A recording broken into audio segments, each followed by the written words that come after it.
Hello, j'espère que tu vas bien. Écoute, moi ça va. Je te fais une vidéo que j'ai jamais fait sur ma chaîne, je crois pas, qui change un peu de ce que je fais d'habitude. J'ai dit dans un de mes vlogs précédents, je parlais de la cigarette et j'avais dit que j'avais été une très très grosse fumeuse et que j'avais arrêté de fumer il y a un petit moment déjà. Et j'ai eu pas mal de questions sur Instagram par rapport à ça, comment j'avais fait pour arrêter, ce qui m'avait poussé à arrêter, comment ça allait maintenant, si je le regrettais, si je le regrettais pas, si j'avais repris, pas repris, enfin bref, plein de questions comme ça. Et je me suis dit que ça serait cool de te faire une vidéo dans laquelle j'allais t'expliquer ce processus d'arrêter de fumer. Et, euh, et c'est la meilleure décision que j'ai prise de ma vie, très clairement. Pourtant, j'étais une très très grosse fumeuse. Mais bon, avant de te raconter tout ça, juste avant, si t'es pas abonné à ma chaîne, abonne-toi, suis-moi aussi sur les réseaux sociaux, laisse-moi un petit commentaire, un petit like. Je te poste une vidéo tous les jours, je te fais des hauls, je te fais des vlogs, je te fais des vlogs psycho, je te parle de divorce, je te parle de séparation, je te parle de maman solo, de budget, je te parle de plein de choses. Sur ma chaîne, je fais aussi des retours de courses. Et puis mes réseaux sociaux, Addictemy sur Instagram et Aura Bijoux, parce que j'ai aussi une boutique de création de bijoux que je crée moi-même. Et aurabijoux.fr, n'hésite pas à faire un tour. Ma spécialité en ce moment, c'est les bijoux personnalisés, ces petits bracelets avec des mots, des mantras, des dates. C'est ce qui marche le mieux en ce moment. Donc voilà, n'hésite pas à faire un petit tour, à me soutenir, passer une petite commande. Tu as 10% sur ta première commande avec le code bienvenue et les frais de port sont offerts dès 50 € d'achat. Retour à ce qui nous intéresse aujourd'hui, comment j'ai arrêté de fumer. Alors moi, j'ai été une très grande fumeuse, j'ai été une grande fumeuse très jeune. C'est-à-dire que très jeune, je sais pas pourquoi. Moi, je suis j'ai 48 ans, quoi, bientôt. Donc même si je ne les fais pas. Ce qui fait que moi, ma génération, ça a été la génération clope. C'est-à-dire que moi, quand j'étais petite, les parents... Alors moi, j'ai eu des parents non fumeurs. J'ai mon père qui a fumé quand il était jeune, mais qui a arrêté après l'armée ou quand il s'est marié avec ma mère. Enfin, je sais plus, j'ai jamais su exactement, mais je sais que c'était un gros fumeur.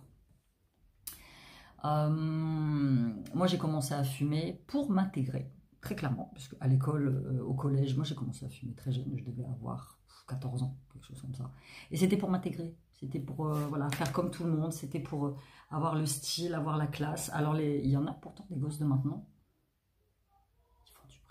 qui fument quand même, mais je trouve que c'est moins... Enfin, je trouve que les gamins de maintenant sont conscients des dangers du tabac, sont conscients des ravages du tabac, et y a moins, je vois moins de gamins qui fument maintenant, c'est peut-être une impression qui est la mienne, par rapport à moi quand je fumais et que j'avais 14-15 ans. Donc moi j'ai commencé à fumer pour faire comme tout le monde. Pour faire intégrer, pour me faire intégrer, pour faire classe, pour faire style. Moi j'ai été une ado très solitaire, j'avais très peu de copains parce que mes parents ne voulaient pas. Même à l'école, j'avais beaucoup de mal à m'intégrer. Et j'étais toujours celle qu'on choisissait pas. Enfin bref, le collège pour moi c'était une vraie catastrophe. Et peut-être que je trouvais dans la cigarette un moyen d'évasion, un moyen de me sortir de tout ça.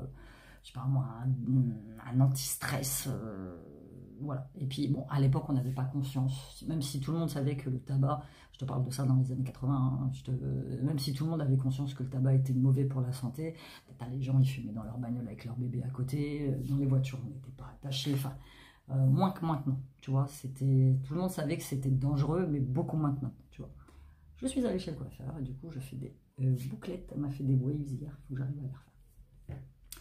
Donc voilà, j'ai commencé à fumer jeune, je fumais à peu près, peut-être pas dans les premiers temps, mais j'en suis arrivée à fumer quasiment un paquet et demi par jour. Mes premiers jobs, quand je rentrais au lycée et tout ça, mes premiers jobs c'était pour payer mes clopes, très clairement. Bon, à l'époque ça coûtait quand même beaucoup moins cher que maintenant. Quand on allait au Portugal, mes parents ont appris très tardivement que je fumais parce que je me cachais.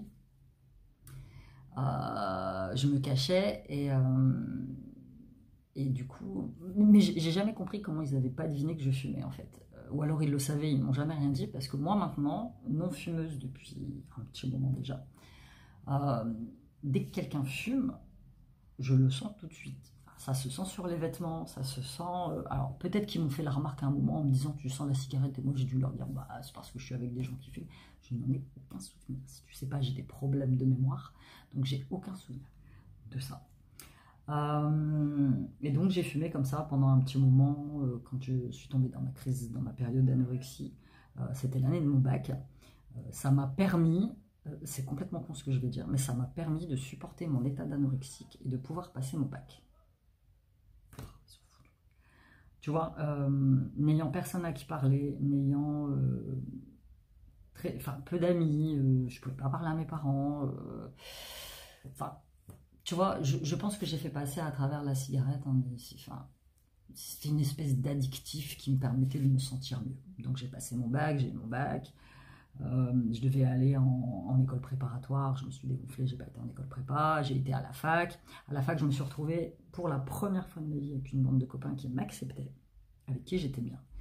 Donc, alors, j'ai jamais été jusqu'à fumer des substances illicites, tout genre de trucs. Franchement, moi, la drogue ou la chiche ou tous ces trucs-là, c'est des choses qui ne m'ont jamais intéressée, franchement, parce que j'ai toujours été très consciente des dangers que ça représentait, surtout des dangers d'addiction. J'ai déjà une addiction à la clope, j'allais pas rajouter une addiction ou à l'alcool, comme tout le monde, hein, j'ai bu un verre, mais franchement, ça n'a jamais été un truc qui m'a tiré plus que ça. Pardon. Et le pétard, tout ça, je dis pas que j'en ai jamais fumé, évidemment, j'ai essayé, mais ça n'a jamais été mon truc. Tu vois, ça n'a jamais été mon truc. Moi, je me contentais de la clope et c'était très bien. Donc j'ai fumé comme ça pendant des années, pas enceinte. À chaque fois que j'étais enceinte, j'arrêtais systématiquement de fumer. Je sais pas, c'était automatique pour moi. Dès que je savais que j'étais enceinte, donc j'ai 3 enfants, systématiquement mon corps me mettait un gros stop. Enfin, c'est même pas mon corps, c'est dans ma tête en fait. Je me disais voilà, t'es enceinte. Pourtant j'en ai connu des meufs qui ont fumé pendant leur grossesse.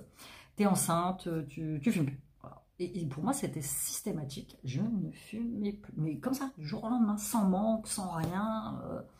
C'était vraiment impressionnant. Alors que moi, quand j'allais voir le gynéco, il me disait alors la cigarette, je dis ah non, je vais arrêter. Ah ouais, vous avez fait comment? Pour moi, ça a toujours été une facilité énorme d'arrêter. Par contre, une fois ma grossesse terminée, dès que le petit était sorti, me revenaient les envies de fumer. Mais alors, force 1000, quoi. Et je refumais comme si de rien n'était, comme si j'avais quitté la cigarette la veille, en fait. Nous vient le moment important, c'est-à-dire quand j'ai arrêté de fumer. À un moment donné, on s'est retrouvés, mon ex et moi, en difficulté financière, et il a fallu faire des coupes dans notre budget. Et c'est vrai que la cigarette, alors mon ex-mari fumait aussi, il a toujours fumé, je l'ai connu fumer, on fumait, nous fumions, vous fumiez, enfin bref. Jamais avec les enfants, on sortait toujours dehors, voilà, on fumait jamais en présence des gamins, surtout que moi les mains sont asthmatiques. Et donc ça a commencé à me titiller à partir de cette période-là où on a eu, excuse-moi, j'ai une alarme, où on a eu des difficultés financières où il a fallu faire des coupes. Et là j'ai dit à ce moment-là, il faut vraiment qu'on ralentisse. Moi je fumais un paquet par jour, il fumait un paquet par jour. Les prix commençaient à remonter à ce moment-là, on devait être à 7 ou 8 euros le paquet par jour, c'est énorme. Quand tu fais le compte mis bout à bout, enfin là je sais, franchement je ne sais pas combien peut valoir un paquet de cigarettes, je sais que c'est plus de 10 balles. À l'époque moi je trouvais déjà ça assez cher. Alors on n'a jamais recouru au système du aller en Belgique chercher nos clopes ou alors les seaux avec les cigarettes, on n'a jamais recouru à ces trucs là, moi ça m'a jamais... J'ai jamais été tentée de faire mes clopes moi-même, enfin je trouvais ça pas bon, enfin bref. Et donc, on a fait des coupes. Donc, à ce moment-là, j'ai réduit quand même drastiquement. Lui, non, pas du tout. Il est resté tel quel. Mais moi, j'ai réduit drastiquement ma consommation de cigarettes. En fait. Ça sentait déjà la fin. Ça sentait déjà la fin. Ce qui s'est passé, c'est que quelques temps après, on a découvert que mon petit beau-frère, donc le frère de mon ex-mari, avait un cancer. Dû à quoi, j'ai jamais su bien à quoi ça devait. Mais dans ma tête, lui c'était un très très gros fumeur aussi depuis l'adolescence. En fait, ils ont commencé, je sais pas à quel âge il a commencé à fumer, mon ex, 12-13 ans, ça a fait un espèce de gros tilt dans ma tête, en fait, c'est simple. Moi, quand j'ai appris qu'il était malade, donc il avait son cancer, moi j'ai fait rapprochement cancer-clope. Cancer-clope. Je sais pas pourquoi, pour moi ça a été instinctif. Il est décédé quelques mois après, ça a été une tragédie, il était jeune, hein, il avait 40 ans, il a laissé 2 enfants jeunes. Dans ma tête c'était, je vais arrêter de fumer pour voir mes enfants grandir en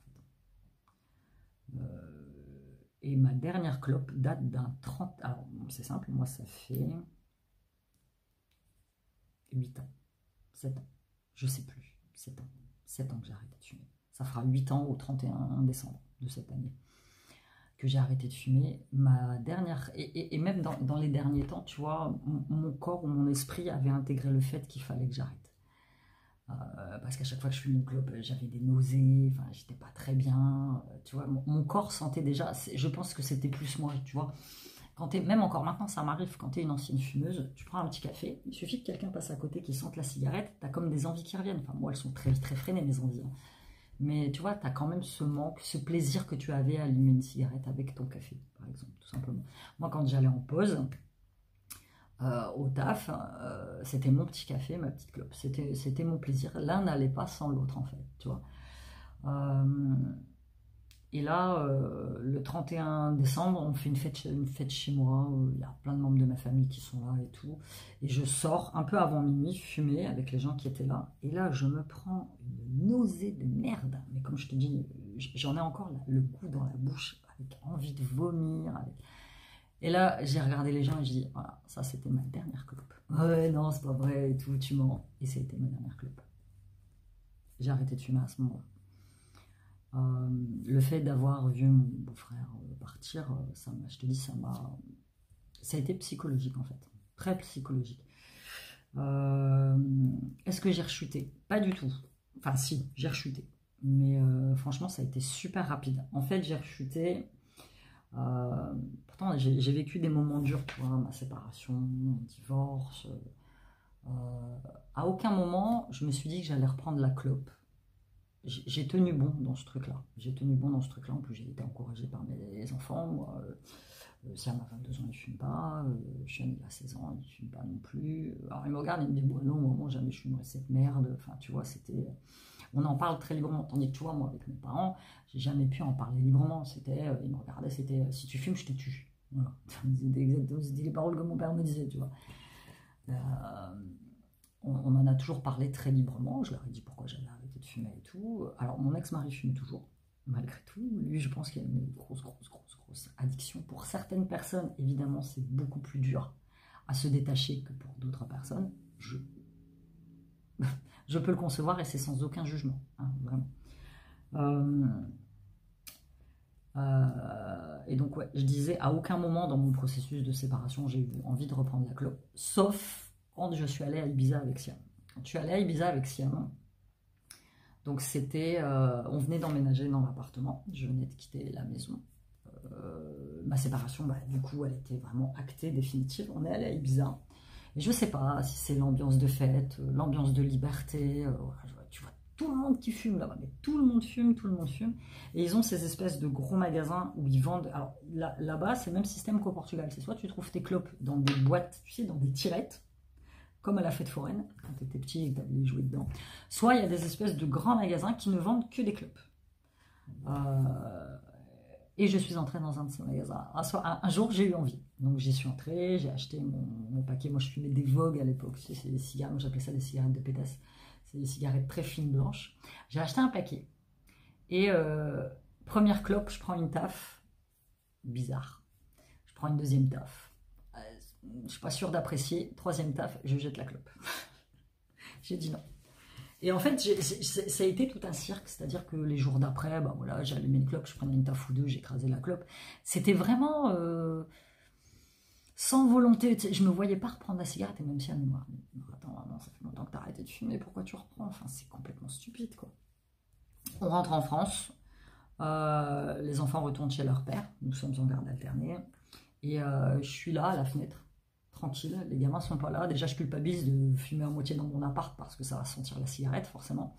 Je vais sentir la cigarette, moi, sur mes vêtements. Et là, j'allume la cigarette, je tire une taf, une nausée. Mais alors, du même genre que j'avais eu ce fameux 31 décembre où j'ai décidé d'arrêter de fumer, j'ai fait terminé, acté, plus jamais de ma vie. J'avais 2 paquets de cigarettes à ce moment-là, j'ai tout jeté.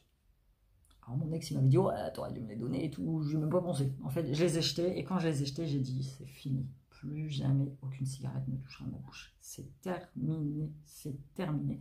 J'ai regardé le ciel et j'ai dit, merci l'univers de m'avoir permis d'arrêter de fumer. c'est la meilleure chose qui me soit arrivée dans ma vie. Je peux mourir de n'importe quoi, mais je ne mourrai pas de ça. En tout cas, ça c'est clair et net. Et le lendemain, j'ai dit à mes enfants, j'ai dit, bon, allez, jetez les clopes, c'est bon, moi, c'est fini pour moi. Et Arsiane, il était un peu dubitatif, il dit, ouais, mais bon, dans pas longtemps, tu vois. Et non, je n'ai plus jamais repris de cigarette. Alors, je fréquente des gens qui fument, hein, Marthe fume, tout ça, ça me, je sais pas comment te dire, quand je suis par exemple, que je rentre dans sa voiture et que ça sent un peu la clope, voilà, ça me rappelle des petits souvenirs, je te dis, c'est pareil, c'est le même coup du café clope, mais j'ai plus cette envie et je refumerai plus, ça c'est mort, je refumerai plus. Après, si j'ai un de mes gamins qui fume, bah écoute, il assumera la conséquence de ses actes. Je trouve que maintenant, tu vois, on est assez bien informés. Moi, je leur dis, ils savent que leur oncle est mort de ça, enfin, est mort de ça. Ça peut être ça comme pas ça, mais voilà. J'en parle assez avec eux sur les dangers du tabac. Ils voient leur père qui fume. De toute façon, c'est simple, quand ils reviennent chez moi, ils sentent la cigarette. Bon, lui, il a un grand jardin, il fume dans le jardin, mais même tu peux fumer dans le jardin, ça filtre quand même chez toi, quoi. Tu vois. Donc, moi, c'est vraiment... Et c'est quelque chose qui me répugne maintenant. C'est-à-dire que je suis très tolérante, hein, les gens ils fument s'ils veulent, mais demain, me remettre en couple, par exemple, avec un fumeur, c'est non, je ne pourrais pas. Ni avec quelqu'un qui fume, ni avec quelqu'un qui boit. C'est mort. Ça serait quand même, chez moi, ça serait motif de non-conciliation. Et c'est vrai que la dernière fois, j'étais en ville avec Chêne, je crois, et il y a une jolie jeune fille qui passe à côté de moi avec une cigarette à la main, et je me suis dit, putain, c'est dommage. C'est dommage. C'est dommage. Vraiment. Je trouve que ça rapporte rien, quoi. Ça rapporte rien. Non, c'est vu quelque chose qui fait partie de ma vie. Alors maintenant, bon, il y a des systèmes, des dispositifs. Essaye l'hypnose si tu vas arrêter de fumer. Moi, mon hypno, on en avait discuté au début. Il me disait, alors vous fumez et tout. Puis non, je vais parler donc, de mon ex-mari. Il faudrait que vous me l'envoyiez. Moi, l'hypnose, elle marche à 90%. 90% des gens qui l'ont vu, qui sont venus le voir, c'est une grande partie qui viennent le voir pour ça, pour arrêter de fumer ou pour maigrir, par exemple. Parce qu'il faut savoir que parfois tu maigris pas parce que tu as des blocages dans ta tête. Dit l'hypnose peut vraiment aider. Donc bon, j'en avais parlé à mon ex, mais ouais, il avait dit ouais, non, enfin mon ex il a envie d'arrêter. Je sais pas combien tu payes ton paquet de clopes, mais ça doit être hallucinant quand même. Hein. T'as un paquet de clopes, plus de 10 balles. Un paquet de clopes par jour, 70 balles par semaine. Quand tu fais le compte à la fin du mois, même à la fin de l'année, tu pars en vacances à Tahiti. Dans tout frais payé. Bon, peut-être pas être haïtien, mais tu vois, tu as de l'argent pour faire autre chose. Quoi. Donc, moi, si je devais si j'avais mis de côté l'argent que j'utilisais pour acheter mes clopes depuis presque 8 ans, je pourrais acheter une voiture, très clairement. Donc voilà, j'ai pas de formule miracle. Moi, je te dis, ça a été un trauma qui m'a fait arrêter de fumer. Parce que je me disais que si je continuais comme ça, bah, j'allais finir par déclencher un cancer ou un truc, j'en sais rien, dû à ça, et que voilà, au moins si mon ex-mari arrêtait pas de fumer, bah, enfin je sais pas, moi je voulais être là pour... c'est exactement ce que j'avais dit ce soir-là, je dis moi je veux être là, je veux être vivante, je veux être là pour voir mes fils grandir. Et ça se passe très bien. Voilà, c'est tout. Donc toi si tu as des problèmes d'addiction, bah, fais-toi aider. Je sais que c'est pas évident, hein. Moi j'ai arrêté toute seule. Mais je sais qu'il y en a, c'est pas possible. Il y en a, l'addiction, elle est tellement imprégnée, tellement... Il y en a, c'est pas possible, donc il n'y a aucune honte à demander de l'aide. Surtout que maintenant, ils font des dispositifs, tu as les journées sans tabac, ou tu as les dispositifs pour arrêter les patchs, tout ça, où c'est 100% remboursé par la Sécu. Enfin, tu vois, tu as plein de dispositifs maintenant qui te permettent de t'aider à arrêter de fumer. C'est une saloperie. Écoute, comme je dis, chacun fait comme il veut et chacun prend la responsabilité de sa vie. Donc voilà, je ne t'avais jamais raconté cette histoire du comment j'ai arrêté de fumer. Je l'ai fait maintenant. Dis-moi toi, si tu fumes ou si tu fumes pas, quelles sont tes impressions par rapport à cette vidéo. Et puis, je t'embrasse et on se retrouve très bientôt. Bye bye.